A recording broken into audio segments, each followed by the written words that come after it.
Hey guys, it's LLO Carson, and I'm not happy. Last night was the last time. Look guys, I'm a fairly positive person, so I don't really do videos like this. And for sure, I don't enjoy doing videos like this, but today, I feel like I have to. So let's start from the beginning.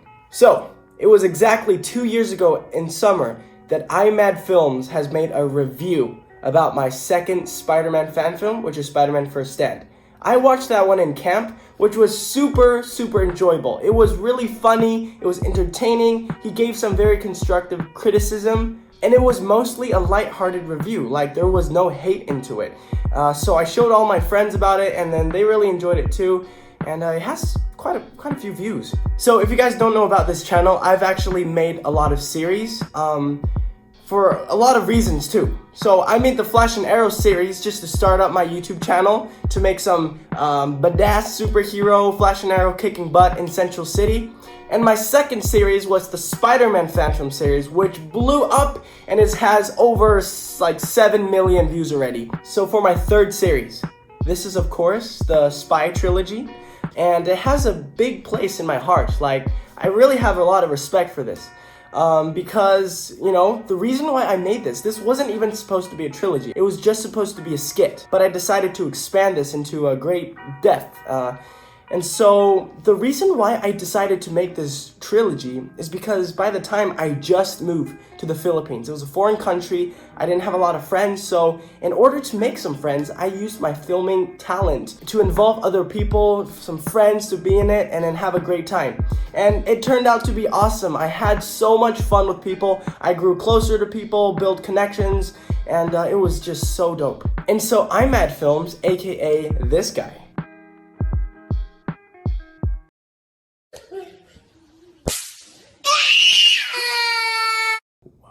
decided to do a review on that Spy Trilogy, and then I totally gave consent. I was like, yeah dude, go for it. I would like to see a review made by you, because your Spider-Man First Stand review was amazing, so I'm sure that you're gonna do something just as awesome, if not even cooler. In the beginning of quarantine, iMADFilm's was hard at work, developing, researching, and making this review, and so I was super stoked about it. I was hyped to see it. So he finished editing in May, and I have to say, this review left one of the worst first impressions of all time. Something went wrong. It was the upload. And I got screenshots here that I'll share with you guys about just what happened. And I'll do it chronologically. So on May 10th, he said, the review is delayed until Sunday and will be uploaded for Monday. And I was cool about it. I'm like, yeah, sure, upload problems. That happens to all of us, right? So on May 14th, he said, bro, there's so much memory to it. It's 2.9 gigabytes. That's why it took forever. I'm like, bro, like my Spider-Man fan film was an hour long. Yours is 20 minutes long. How can it be so long? How can it take you 4 days to upload it? That doesn't make sense. So I still gave a little patience to him. And on June 18th, he said, sorry, we had upload problems. It should be out no sooner than Saturday. So by then, my patience was already crippled. I didn't really have a lot of hope. But moving on to July 22nd, he said, my dude, I tried uploading this from my phone, okay? And when I tried to upload from the iPad, it got worse. So my solution is to export it to my computer and upload it from there, because the computer is efficient, so I'm not sure.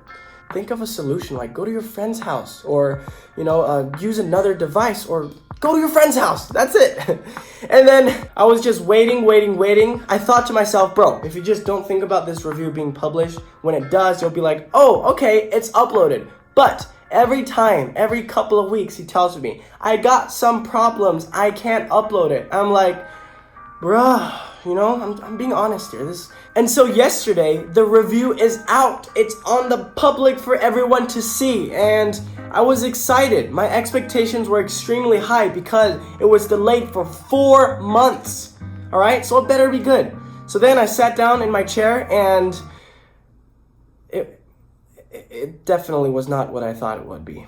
So I'm gonna go through what he said in the review with you guys, just so that you can know, and I can justify myself, because I have to say, this review that he made was more of a rant. He was finding mistakes, or something that's inconsistent and just bashing about it. There was not a single compliment about these 3 films. So he asked me if I like it. Should I like it? I mean, if it were you, if you spent 2 years of hard work to make 3 major films in your YouTube channel, and someone just bashes it and asks you if you like it, would you say yes?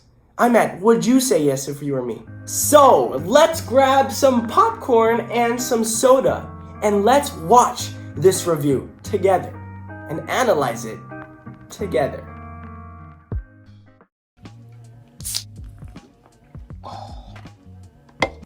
Before we begin with a Holy Trilogy review of L-Boy Carson's Spy series, I'd like to let you guys know a couple of things. Spider-Man Season 1 and El Padrino are going to be delayed because of obvious reasons. Coronavirus. I'm sure we all know what to do during this time. Stack up on supplies, don't touch your face, wash your hands, and practice safe social distancing. Just by the start of this video, that shows how late this video is to the party. He's talking like COVID-19 just started. And so if you're posting a video 4 months late, things already happened. It's old news, COVID-19, you know? Now, let's begin with this review. We're gonna be here for a while, so enjoy. The unbelievably ironic thing is, there are crow noises, but no crows. Dumb complaint, I know. Where are the crows? You see from the start, this is nitpicking right there. Dude, do I look like I'm heavily invested on VFX? So there's no reason to ask if there's any crows just by adding crow sounds, okay? It's just the sound, it's just setting up the mood. Where are they? Nowhere. So in the film, we meet Agent Bruce and his associate, Agent Jonathan. The place happens to be heavily guarded, so this one guard decides to go pee-pee. And they realize that there's an electric fence that creates over 1,000 volts every 5 seconds. Now! 5, 4, 3, 2, 1. My man should be dead right now. Agent Jonathan is actually smarter than you think. He's calculated it all. The electric fence did not shock when Jonathan said go. It shocked right before Agent Bruce got his hands on it. So that means he actually did have 5 seconds to climb onto there before getting electrocuted.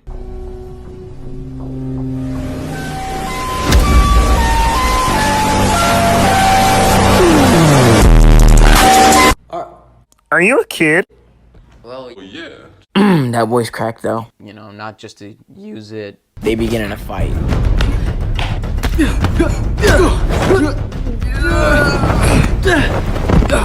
Bruce then completely misses a punch from a kid, but we'll just consider that he's harming the child. let's just count how many times Bruce puts his hands and harms an underage person. Let's just count how many times.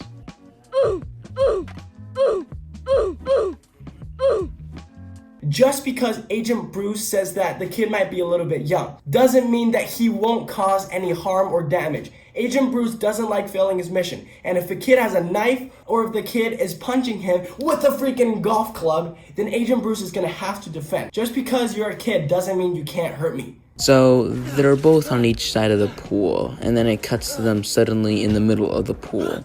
So the overall editing's a little choppy. I mean, the only good shot is where Lucas aggressively punches Landon right here. A compliment! A compliment, finally! Oh my goodness, am I glad to hear that. You're never gonna hear another one throughout the rest of the video.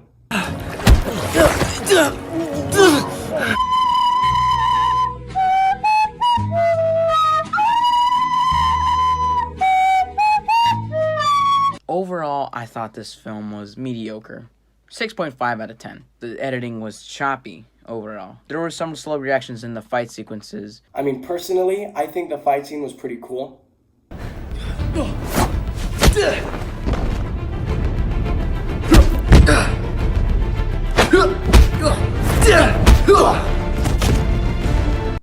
And you didn't even mention a single word about it. Like, do you not like it? Is it not up to your standards? This was the first spy film, but now it's time to move on to the next one. But before we do that, I have an issue with the title. It's called The Last Mission, even though they say nothing about a final mission. I think the movie Resurgence and The Last Mission should have flipped titles. That would have worked a lot better. But it's too late for that, you know? But it would make sense. It's called The Last Mission for a reason. It's foreshadowing. The reason why it is because by the end of the second movie, Resurgence, we know that this is Agent Bruce's last mission before he got caught and captured. And so for Resurgence, the reason why it's called that is because Agent Vanessa was out of the field for 3 whole years. And she hasn't fought, hasn't done any missions, but now she's risen, she's resurgencing, I don't know if that's a word, but she's rising above the grounds to save the kids of Senator Cooper. So it's fitting. There's nothing wrong with it. Now, let's move on to Resurgence, shall we? Cool transition. The film begins really strange. I'm not even kidding. What the hell is he doing in these shots? What? Okay, so we meet our antagonist of this story. This weird, this dude, the pink shirt guy. Yeah, pink shirt guy and Joaquin. So they make a deal to like kidnap the government's son and like, you know, he'll get like a bunch of money because he's supposedly great at his job and stuff. I have to give it to you, we might have been goofing off a little bit, hence that Fortnite dance. I actually like this intro scene. It actually introduces the villain first, so we know his motive. Actually, we don't know his full motive. That's what's awesome. We know sort of what he's planning to do, but not the details. The details will be given in the second scene. So then we meet our, protagonist, Agent Vanessa. She seems really friendly. I mean, isn't that all Mormon spies? Am I right or am I wrong? And he tries to convince her to save the governor's sons. Guess what? She doesn't want to be an agent anymore. You know why? She actually quit because her sister got murdered by Joaquin himself. Oh my gosh, what a twist!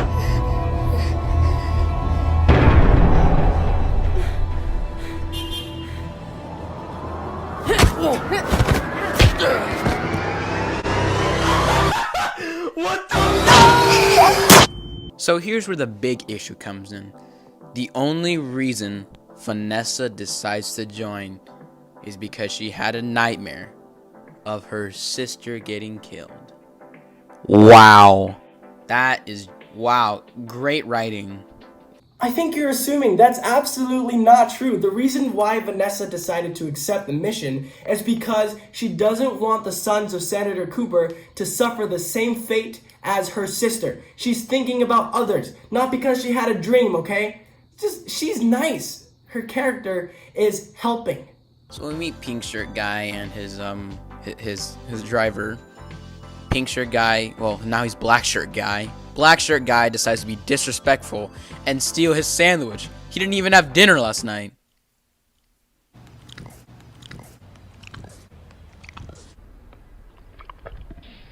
I really did not like that noise. If it's weird, then why did you edit it 5 times, making each time slower? That just shows it's a little messed up and weird of what you did. Of what you did. It was weird.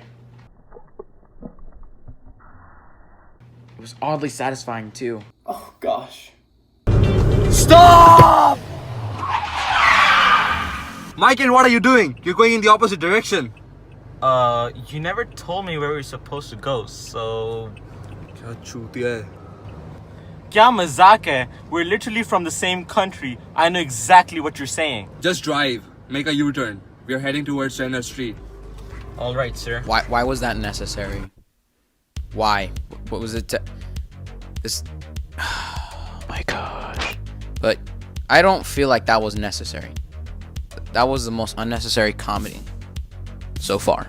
Bro, this was not supposed to be funny for the characters. Did you see any of them laugh? They were not. They were frustrated. They were kind of angry as well. Be like, why'd you call me an idiot, dude? I speak your language. It might have been funny for the people watching, for the audience, but not for them, not for the characters. They need to go to the extraction point to pick up the kids as soon as possible. Because if they mess up, Joaquin's gonna go really hard on them and kill them. So we meet one of the governor's kids, and I already hate him. Like, I honestly get why Joaquin chose to kidnap them. They are spoiled little pieces of garbage. You're judging a book by its cover. Didn't you learn from the African guy from YouTube not to do that?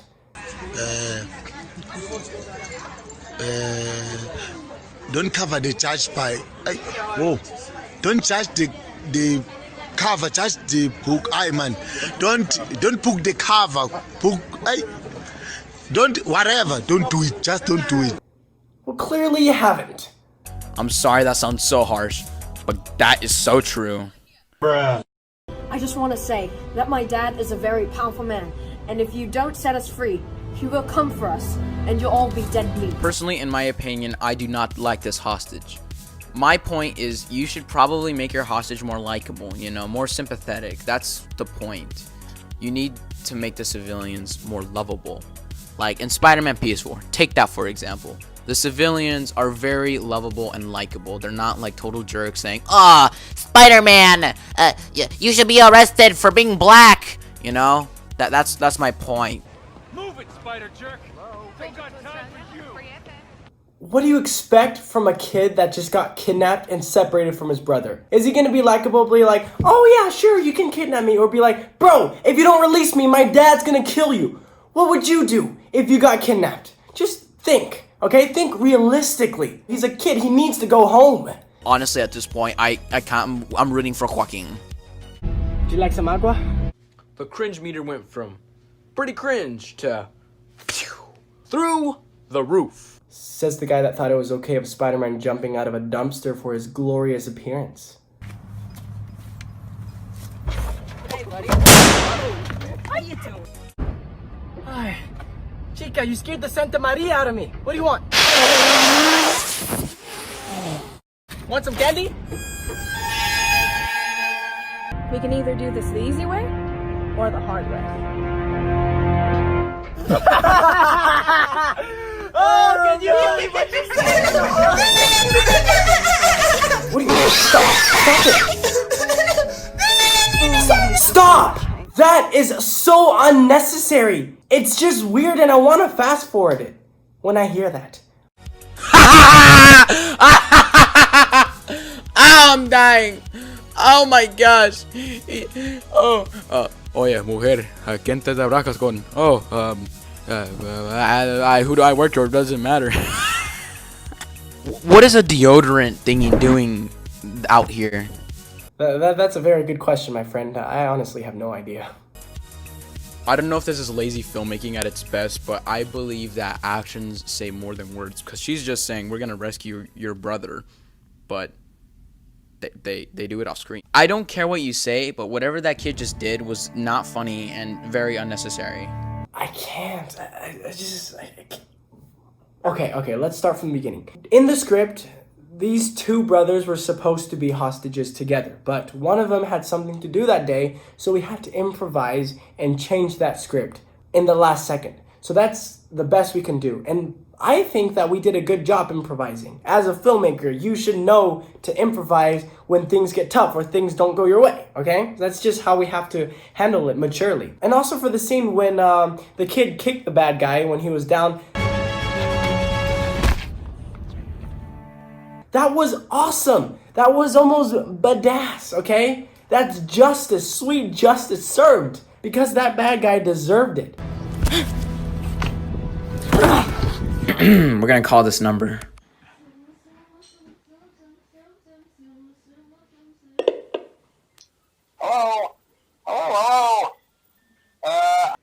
Doesn't you know what would have been cool if the Russian guy reappeared as the main villain, you know? The Russian guy had to move back to Russia for school, so couldn't cast him in the third movie. Yeah, I really don't care what happens with these kids. But yeah, the music... a little young to be a father, aren't you, mate? I don't think that you should be very concerned about that, mate. It's just the casting. And why are you talking in an Irish accent? You sound super weird. What is wrong with me? Okay, now I'm sounding weird. Okay, focus, relax. Get back to the video. So now, it's time to review... Resurrection? An agent. No surprise. You will never feet. I hope they remember you.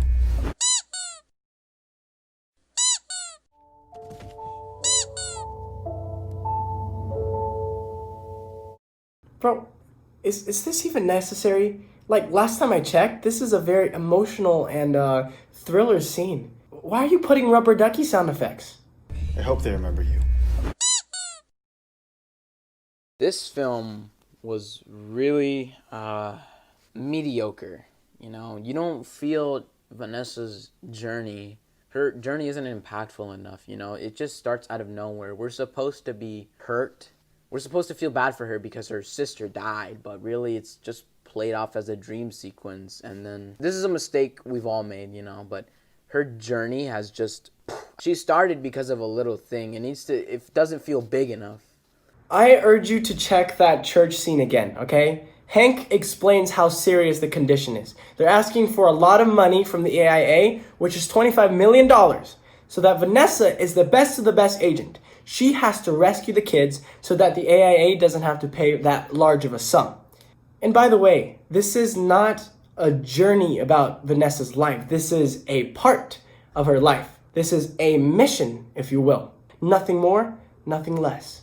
Some characters aren't likable, such as the hostage, you know? You don't really care if he's gonna die because he's a jerk. Being like, oh, my dad's gonna kill you because I'm rich. Oh my gosh. Another problem that I would say that is wrong with the film is the fact that there's unnecessary comedy.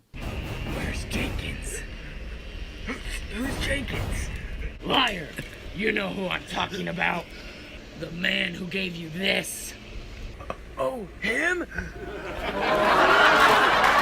Comedy should only be used in action films when necessary. Not all the scenes in Resurgence is supposed to be funny. I mean, comedy will show when it wants to, and that's exactly how it presented itself during the film. If you're going to be talking to me about comedy, just this is what's in your film.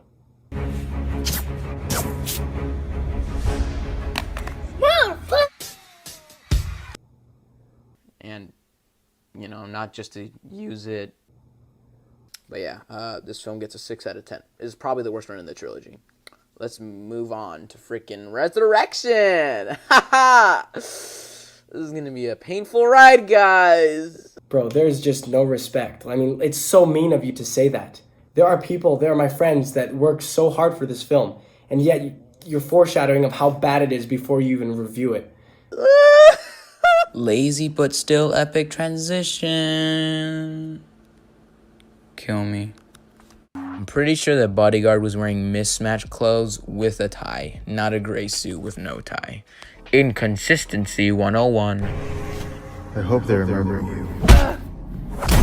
I hope they remember you. The inconsistency is starting to get on my nerves. Yeah, well, that I have to give it to you because the actor that played Joaquin actually outgrew the dark blue vest, so that we have to find something similar to that, so that's what we got. Agent Bruce wakes up in one of Joaquin's warehouse closets and meets a boxer and has a pointless fight sequence that does not affect the story at all and is only there to feed the audience more entertainment. I actually felt this way, like this, we could have gone without this scene. Like if you just cut this scene out, nothing would have changed. No. I wanted this film to be in it. It's my vision, it's my choice, the director's choice, and I always wanted to see a scene where a fighter fights a boxer with boxing gloves. Like that's just fulfilling my dreams to come true, okay? So that's why I put it in this movie. And also, Justin's my friend. I want him to be in my film, so that's why. Literally. I'm not that kind of person anymore. Remember that. Remember that. That's going to be really important later. Yeah, and I'll explain that when you get there. Don't worry.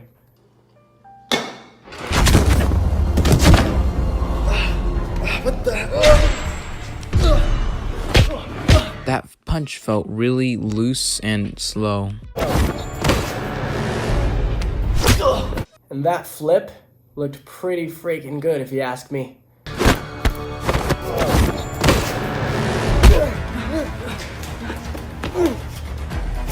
Jeez, the sound design here. That was a punch to the elbow. That's supposed to be bone cracking. Look at this. Okay, let's roll the clip and hear the sound effects that iMADFilm chose for his fight scene in Spider-Man. Come on. Come on! Alright, come on, seriously, come on, man. You're better than this. This is like the fight. Come on. That sounded like this when you were recording.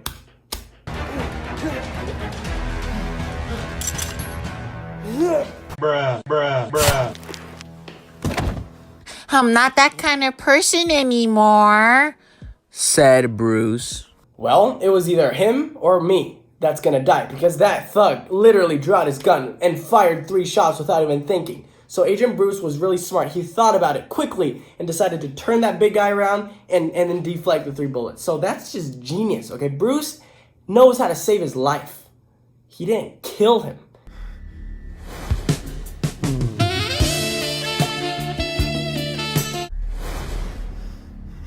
You're going to pay for that. Okay, so I know how I said trilogy and all, but it's really 4 movies, but the third one really has no purpose in this at all. Like it really doesn't. Oh my gosh! But yeah, they further engaged in a battle. Well, because there was a lack of fight scenes in the last movie, I decided that I want to go crazy with fight scenes. So I did so much research during the summer of all the good fight scenes and trying to recreate them. And so that's why there's a lot of fight scenes. I wanted there to be more fight scenes because there wasn't a lot in the last movie. No. Nobody kills my best friend. Please, no! You've been avenged, Sam. I'm not that kind of person anymore. So, Agent Bruce killed after he said that he's not that kind of person anymore. Well, I guess he isn't. I guess he really isn't safe enough to leave the lives of others and control his emotions. That's his internal conflict. We can't do anything about it, you know? So, black shirt guy's driver is in this film again, but like they start running in place. I don't know why they're not running any faster. Really makes no sense, but yeah, Bruce gets the information that they are in a private church and stuff. And there was Bruce really didn't have to push him in the pool, but yeah.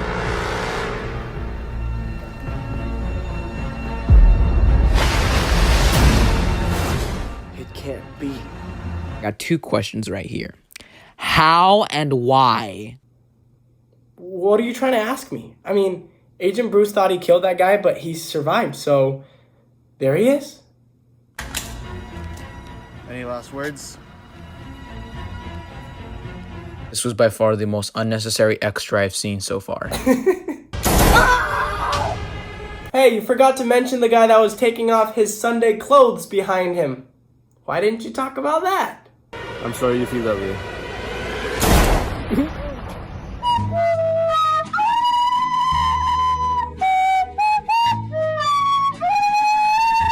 Every time there's an emotional scene or a death scene, you have to add meme music behind it. Like, respect the scene, okay? The scene didn't do anything to you. Respect the tone and the mood.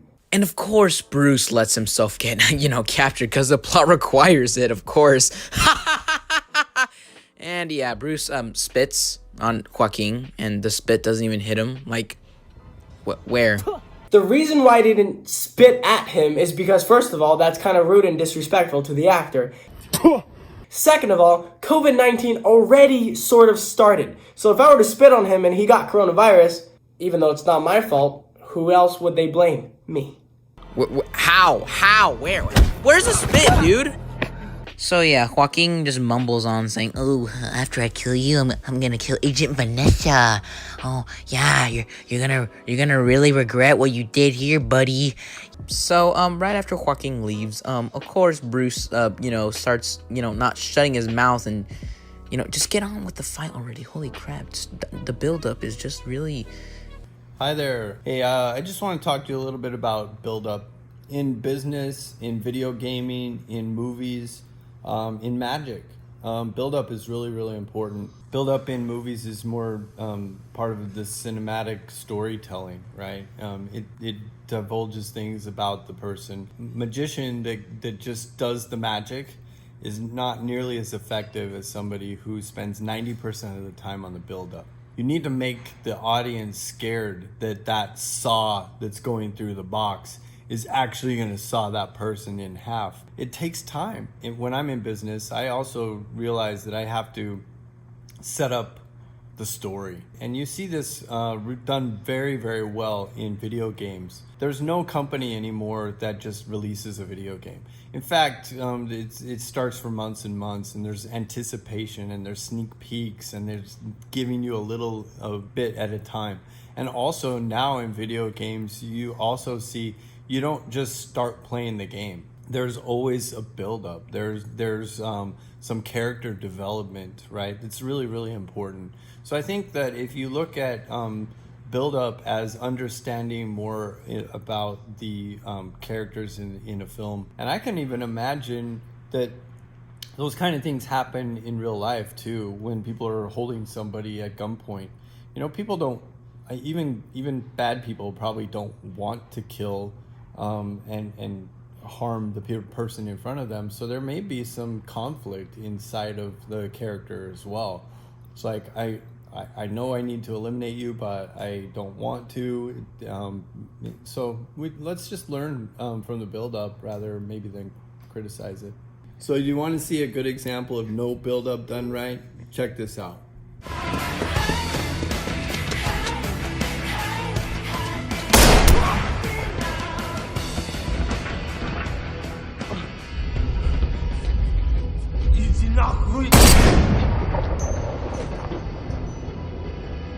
So yeah, they engage in a battle and Bruce kills the black-haired dude again. Oh my gosh, bro. This was the most intense fight scene we've ever done in LLO Carson history. The most advanced moves, the most difficult to choreograph. Bro, I mean, like...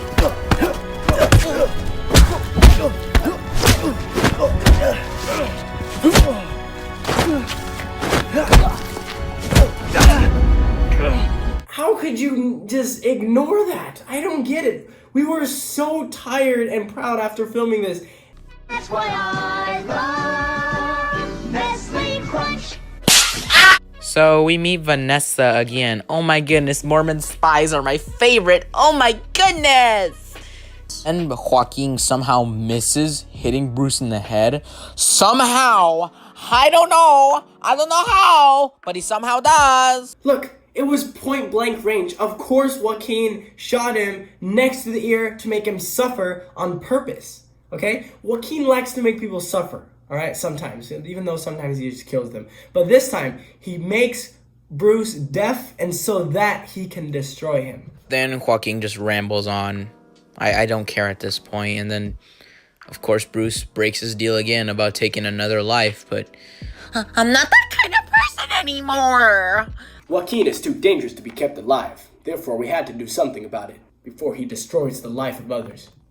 Oh my gosh! Then Bruce finally runs away, passes out, and gets picked up by an agent who finds him in the middle of nowhere. I mean, what happened to Agent Jonathan? This would have been so much cooler if Agent Jonathan was just there, but it's just a dude. Agent Jonathan left. Also, I made a new friend, Leighton, in the summertime, so I wanted him to be featured in my film. So what? It's a cameo. And yeah, one more thing to add is I think Bruce is a poorly written character. He contradicts what he does very often. Bro, he's not poorly written. He is impulsive, he is a risk taker, and sometimes he contradicts himself, but he does what is right and what is best for the greater good. It's just his personality. He's a little bit rebellious, and sometimes he acts like a teenager, and sometimes, you know, he's a jerk, but he gets the mission done. And yeah, it ends peacefully. All the pain and agony and editing done. Oh my goodness. Hi. I definitely did not set up a camera here. Here's my overall review for this film. 6.9 out of 10. This film there was like a lot of inconsistencies. I mean, maybe I couldn't understand the issue. Like maybe they couldn't find the exact same clothes. It's still something wrong. It's not impactful you know, he knows Sam because they've never exactly met. It's not like powerful. It's only briefly touched on, you know. It's just there for filler. Well, the reason why you would think that Sam is a nobody is because you don't know the whole story. Like, the actor, he has a YouTube channel, LLO Cinemas. He made a whole spy film called Torment, and it was based around the same area as Agent Bruce. And if you see that video, you'll know that he dies in the end. And that ties to this film, which the hooded guy kills him. So it's just helping a brother out, helping another YouTuber out, tying stories together, making it more complicated. Or the part where he's like, he knocks out the boxer and he says, oh, I don't kill people no more, when he literally is responsible for 4 more deaths, such as Joaquin's, that one gangster dude, and that one big dude. And this film is, it's a strange way to end the trilogy, you know? But the overall trilogy, I give it a 7 out of 10. Because it's an interesting concept, but probably the biggest problem, there's actually 3 big problems with this film. Number 1 is definitely Joaquin's motive. We never really know. He's just a bad guy. It wasn't explained really well. I never really got what his motive was. Joaquin is a very, very bad gangster that is bloodthirsty and craves money. That's it. It's simple. It's just he's pure evil. Second is, well, the acting. The acting could use some work. Some actors are more skilled, such as Lucas, who in the scene where he plays as that Mexican dude, and, you know, he's like, oh, lo siento. Cringe Spanish. But, when he says, hey, man, you know, that felt legit. And finally is the cinematography. That's not like a really big problem. Sometimes they break the 180-degree rule. A lot of people have broken that rule, but there's some like cinematography rules where you have to follow, which a lot of us have learned, and I low-key do not like those rules, but we have to follow them. I have to be honest with you and everyone else, I haven't really studied the 180 rule. I don't know all the cinematography rules, so I just do it how I see most fit. So I have to say, I thought the cinematography was an improvement. It was a big improvement of the cinematography I did before. Like, I really wanted to make sure that I capture everything in the most creative and cool way, and also to capture the environment and the movement and stuff. So, man, you think your cinematography is better? Okay then. You want to see my picture? Look right there. And this trilogy, all the editing in this review was so painful and so exhausting. I had online school as well. So if you notice a mistake in my edits, shut up. Okay? I love you, but still though. Subscribe to my channel and check out the films to see what you think for themselves. I'm also doing reviews again, and you guys seem to love reviews, so tell me what to review down. So yeah. Goodbye, loves. Alright guys, we finally finished watching the review together, and I'm just gonna say a few more things and I'm ready to head off. Alright, so what makes a good review? Well, one technique I know is a sandwich formation, where you start with something nice to say, you criticize in the middle, and then you end it with something nice to say to reinforce the first point. But throughout the whole video, iMad, you were just criticizing so much. I really wasn't happy with the ideas you came up with. I mean, some points of the inconsistency, I have to give it to you. It was my bad. But, you know, there are so many good things to look at it. It's not only about the bad. I was seriously waiting for something good that you would say, but it never happened. And I felt hopeless and joyless too. You know, just a tip on future reviews, if you want to make one, make it lighthearted, make it funny, entertainment in the right way. Don't be mean and think that it's funny. It's actually not. Like, I had my feelings hurt a couple of times when I'm watching this, I'm not gonna lie. So, you know, it's just a tip. But overall, thank you for making this video, and you know, good luck with your YouTube channel. You're gonna get there one day. And thank you guys so much for watching. This might, you know, be a lesson for you to learn for those who are watching. And keep on making films, guys. It's awesome. I'll be watching them. Just comment down below. So comment down below what you thought of this video. Did I do the right thing by making this video explaining and justifying myself?